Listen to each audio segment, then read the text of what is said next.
From Chicago, I'm joined by Stephen Lenman, writer and radio host. Welcome to the programme, sir. Mr. Lenman, what do the US and France gain in supporting armed gangs, especially by giving them weapons in Syria? Well, they've gotten weapons all along. There's no question that what's going on, Washington is orchestrating. I refer to it as Washington's dirty hands are all over what's going on in this insurgency. It's a Western-backed, Washington-led external insurgency. They've been armed from the very beginning with heavy weapons. They're coming in from Turkey, from the Lebanon March 14th movement, the Saeb Hariri movement, from Jordan. Saudi Arabia, of course, is very much involved, funding and so on, and pulling all the strings is Washington. Now, they may be getting additional type weapons now, that I don't know, but they've certainly gotten heavy weapons from the very beginning. I mean, with regards to the recent referendum on a new constitution in Syria and the fact that it was supported by almost 90% of those who voted, how can this stop the West from accusing Syria of not pursuing reforms? Well, the referendum's result clearly shows to me, and I wrote about it. I wrote about it twice, before the vote took place and right after the vote took place. And nearly 90% says very clearly the majority of Syrians support the Assad government. But if you read the Western media, led by the New York Times and American television and the rest of it, they dismiss it. They call the referendum, I don't know how they say these things with a straight face. They called it a sham. Well, there's nothing like it in America. States in America, some states hold referenda on various issues, but there has never been a federal referendum.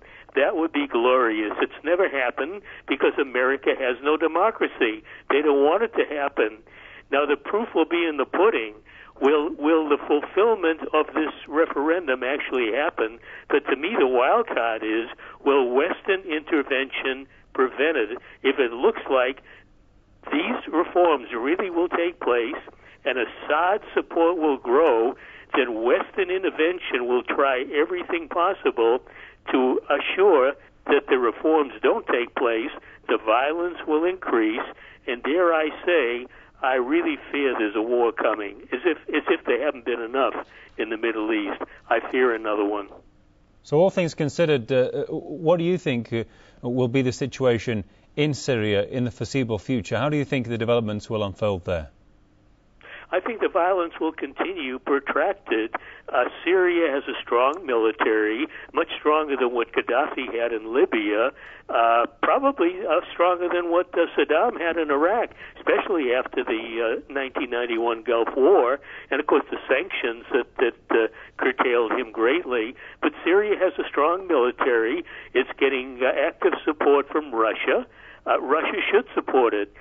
Imagine the West, Hillary Clinton, Susan Rice, America's envoy to the UN, called the veto by Russia and China, quote unquote, despicable. Well, I have another name for it. I call it glorious. These two countries are the bulwark, not wanting a repeat of what happened in Libya, and they'll do everything possible to prevent it.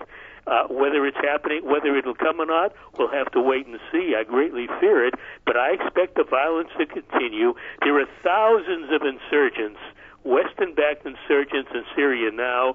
There are many thousands more outside of the country in Turkey. They're in Jordan, and they'll come in, and they'll be armed. So Syria can counteract the ones that are there now. There'll just be more brought in to replace them. I see this going on for a very long time. I really, my heart goes out to the Syrian people. They deserve better than this, and it's not their government that's responsible. Assad is a victim. He's not the villain. Washington, Saudi Arabia, Jordan, Turkey, the NATO countries, they're the villains. Indeed.